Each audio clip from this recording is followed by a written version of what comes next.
Good morning. Join me if you feel like it and listen to me talk a little while about one thing and another. I've been thinking a lot about Thanksgiving is coming up, and we have Democrats and Republicans in our family. And last year, it was a nice time. We had a good time with my family on my daughter's side. Baby Kim had Thanksgiving dinner, and she has one daughter that's Republican, the other's a Democrat and strong. Plus, Kim's husband is a strong Democrat. My. And I'm a strong Republican, and so is James. I mean, politics is dividing people nowadays. And we need to love each other for better or for worse.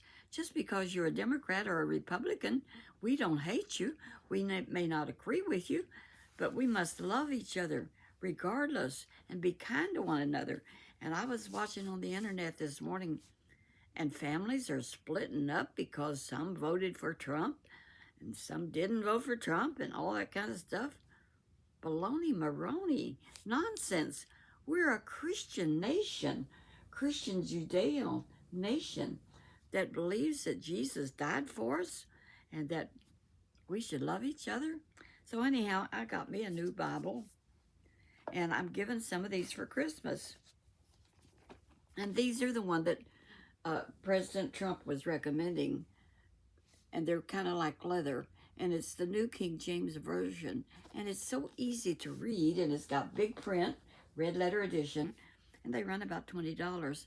But listen, this is what I just opened up and was reading. Oh, give thanks to the Lord, call upon his name, make known his deeds among the peoples, sing to him, sing psalms to him, talk of his wondrous works, glory in his holy name. Let the hearts of those rejoice who seek the Lord. Seek the Lord and his strength.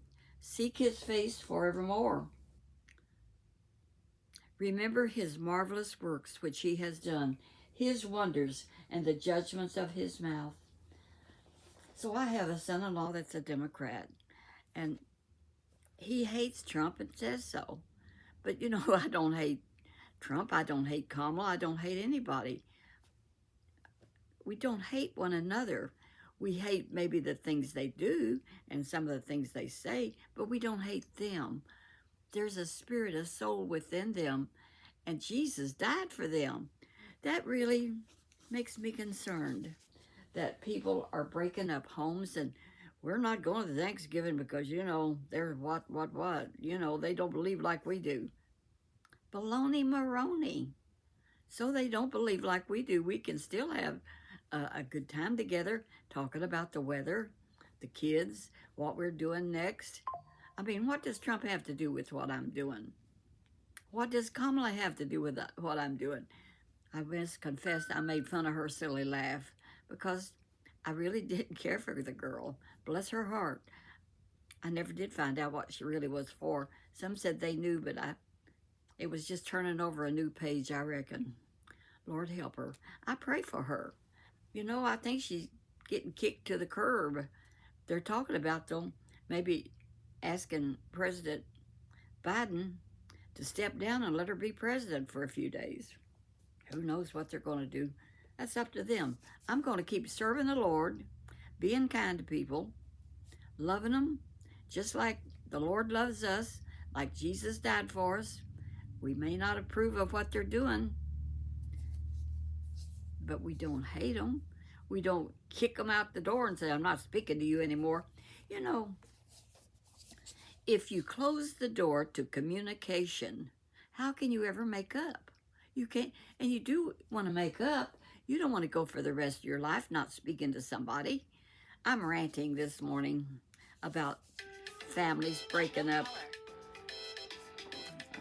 I'll turn that off. People's, I don't know.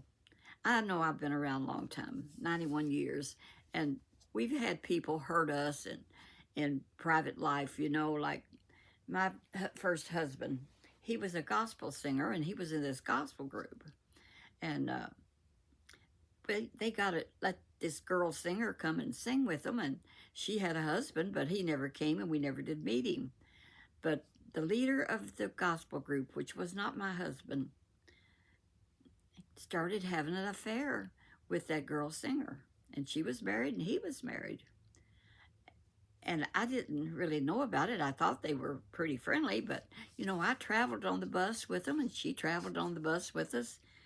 Now, the leader's wife never traveled, but I went all the time because I was really interested in what was going on. And I've always been pretty interested in what's going on with whatever husband I'm married to. I love James Blair, and I love what he's doing, and I'm involved in what he does. And, you know, I try to adapt. So I went along with him all the time. But so these two took up. Husband married, and her married, and this has been like 1970s sometime. Been a long time ago. Both of them are gone now, I think. Maybe the girl is not, but I do know that the guy is gone. So I think he is, I'm pretty sure. We lost track of what happened to him. But anyway, how I got caught up with the wife of this guy, she was upstairs and he was in the basement, and she picked the phone up and she heard him saying, "Well, I do love you and we can meet together, whatever." And she listened to the whole conversation. Buddy, she went downstairs and she raised holy heck.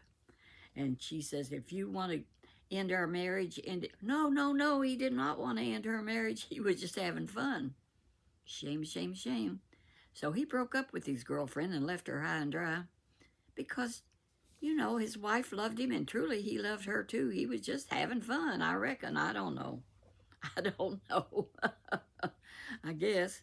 So anyway, their marriage did succeed. But it got through the whole group, and there was 4 men singing in the group. And the guy that was untrue to his wife was the leader of the group.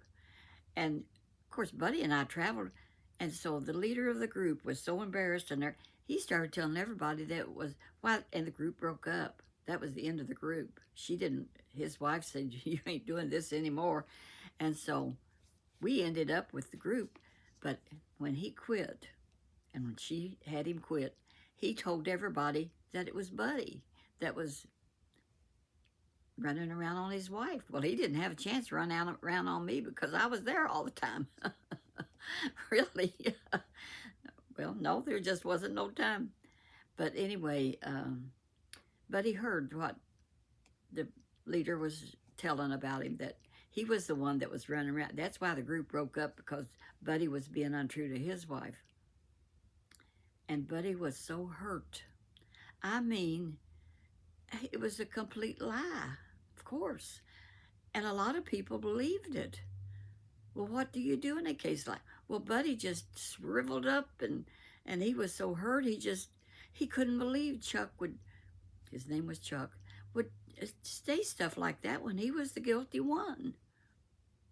But you know, he had to forgive him, yet he didn't want to forgive him. He wanted to go face him and say, "Awful, awful, awful, shame on you, why do you do that?" So he complained to me a lot, and I said, "Honey, you got to get over this. You cannot carry this unforgiveness around in your heart all the time just because you was lied on. You got to let it go, because it's not hurting Chuck any, it's hurting you. So stop it." And Buddy hadn't been a Christian too long, maybe 3 or 4 or 5 years, and he was growing in Christ, but he wasn't perfect, and none of us are, you know, we aren't. And so after about 8 months, Buddy just couldn't take it no more, and he says, "You know, I'm going to go see Chuck, and I'm going to tell him I forgive him." I said, "Do it." And he did. He went and he said, "Chuck, I want to talk to you. And I know what you did, and I want you to know I don't hold it against you. You know it wasn't true, but I forgive you." They hugged and made up. But you got to have, the bottom line is, you got to have communication. You got to talk about stuff that's bothering you. And all right, so you don't believe the way the other person does. You say, "Look, I don't agree with what you're saying, but I forgive you. Because I don't agree with you, but I forgive you for believing that way, because that's you. But I love you regardless, for better, for worse. When people get married, there's the thing in there that says, for better or for worse. So your friends, your family, sometimes they're worse, but you still love them. You don't love what they do. That you get it mixed up with the person. Just because the person believes that way don't mean that they're not the same inside. They're still your daughter, they're still your mother, they're still your child. So let it go, folks. Eat your meal together.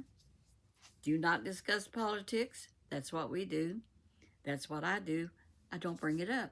Because if you don't bring it up, you don't have to argue about it, because you're not going to win anyway. Let it go already. Whatever happens, happens. We can't help what other people do. We can help what we do. So we can love and be kind and considerate.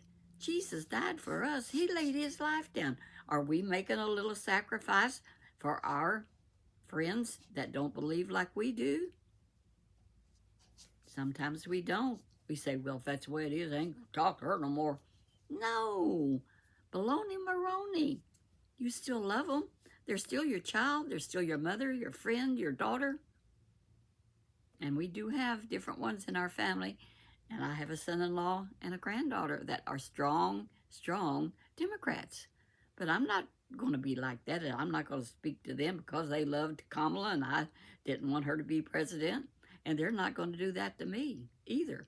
And even my strong son-in-law, he will be sweet to me and treat me like a beloved mother-in-law.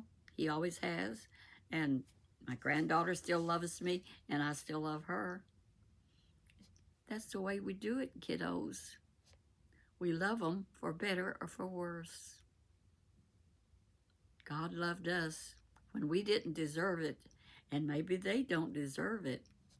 So let's be a little bit sacrificial and not be selfish and ugly. Let's be kind.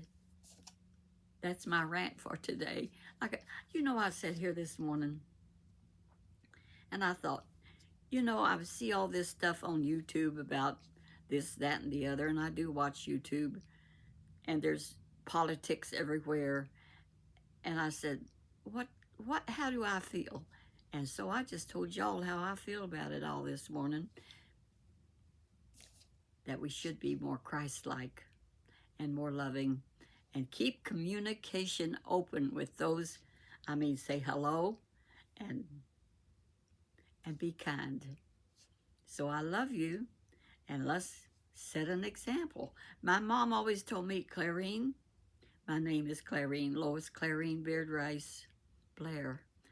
She always said, you set an example for other people, and I truly think us Christians need to set an example for our grandchildren, our children, our friends, and our relatives. And sometimes it's not easy. You just soon smack them up the head. I love you. Walk that walk where Jesus would be pleased with you. Bye-bye.